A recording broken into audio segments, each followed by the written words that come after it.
Good morning, ladies, gentlemen, and dare I say it, others. It's alternating between cloud and sunshine today, but there's a gentleman going by the name of iApologia on YouTube who has made the claim that, quote, atheism is dead.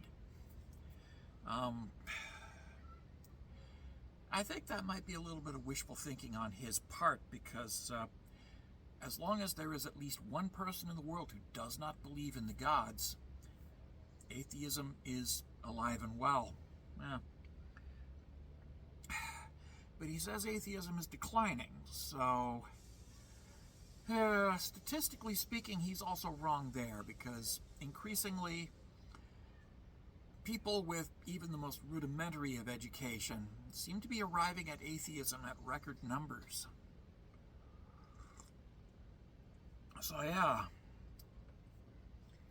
but let's look at what iApologia has to say, shall we? But so it's going to be kind of a quick test. I want to talk today about atheism. I just dropped a YouTube short on that topic, and I've dropped longer videos on that a number of months ago. And I think it's an interesting topic because atheism promotes itself as being like very intellectual and promotes itself as having the answers. Well, actually, no, it doesn't. Atheism does not promote itself at all. Atheism merely is. Yeah, atheism merely is. It does not promote itself, and it does not make any claim, least of all to have all the answers. Indeed, quite the opposite. Atheism is literally where you arrive at when you question your religious indoctrination and upbringing. And that's really all it is. It's just where you arrive at once you actually start to question your own religious indoctrination, your own childhood religious indoctrination. There's no concept of all the answers. That's actually something that religion does, claiming to have all the answers. Atheism doesn't do that. Sorry, buddy. However, I don't think atheism in general and the materialistic mindset can explain the real world. For example, oftentimes you ask like very simple questions like, explain to me, give me a good response why a godless world makes much more sense than a world that has against God. And people respond back like, oh, that doesn't make sense, that argument doesn't make sense, I don't want to answer that. Only the Christian has to answer, only the theist has to answer. Atheists don't have to give a response to that question. To be fair, it's an incredibly stupid question. Until you can actually show me a god, there are no gods, okay? The universe is godless, just like it is unicornless, elfless, hobgoblinless, vampireless, demonless, and wizardless. Until you can show that there is a god, it makes no sense to assume that there must be a god. Basic logic here. When you ask a question like, okay, tell me how that give me a naturalistic, solid, evidential naturalistic explanation that actually is cogent and makes sense for the origin of life. That's not atheism. Atheism does not address the origin of life. Atheism is the conclusion arrived at after studying the question, do the gods exist? Atheism is the conclusion that no, they do not exist. The gods do not exist.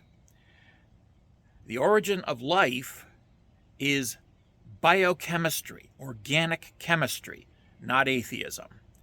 You don't ask an atheist about the origin of life for the same reason you don't ask a baker about how to tune a carburetor. Okay? Seriously, folks. Atheism is not a field of biological scientific study.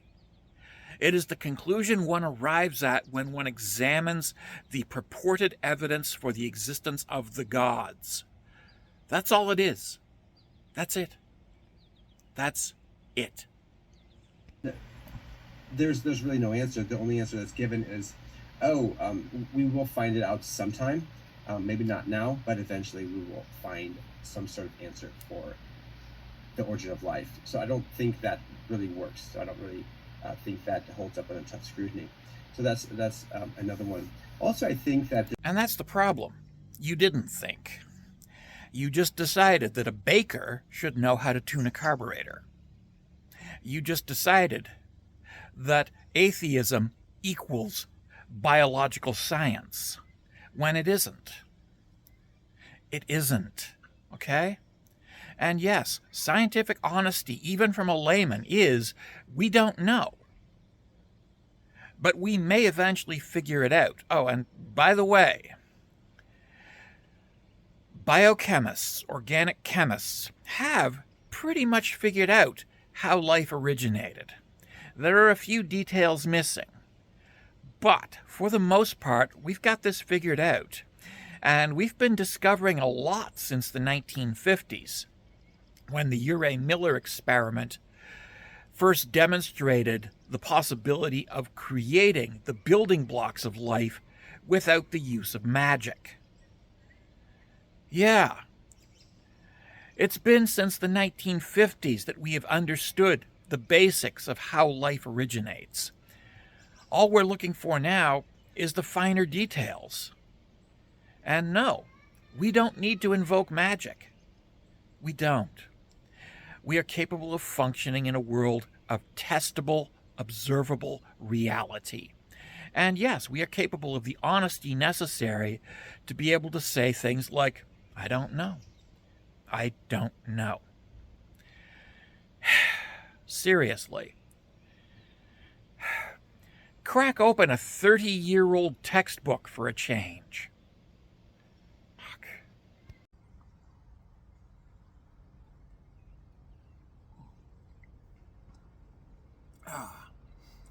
So, at this point, I'm not sure I need to comment further. He's already demonstrated himself to be painfully wrong in the first minute and a few seconds. If that's your record, honestly, everything past that is basically going to be more bullshit. But for those of you who wish to double check, yeah, I'm leaving a link below. Feel free to comment below, tell me what you think. Yeah. Anywho, take care, be well, stay safe, and yes, love yous all. Love yous all. Absolutely. Yeah. Oh, wow. Yeah. Love yous all.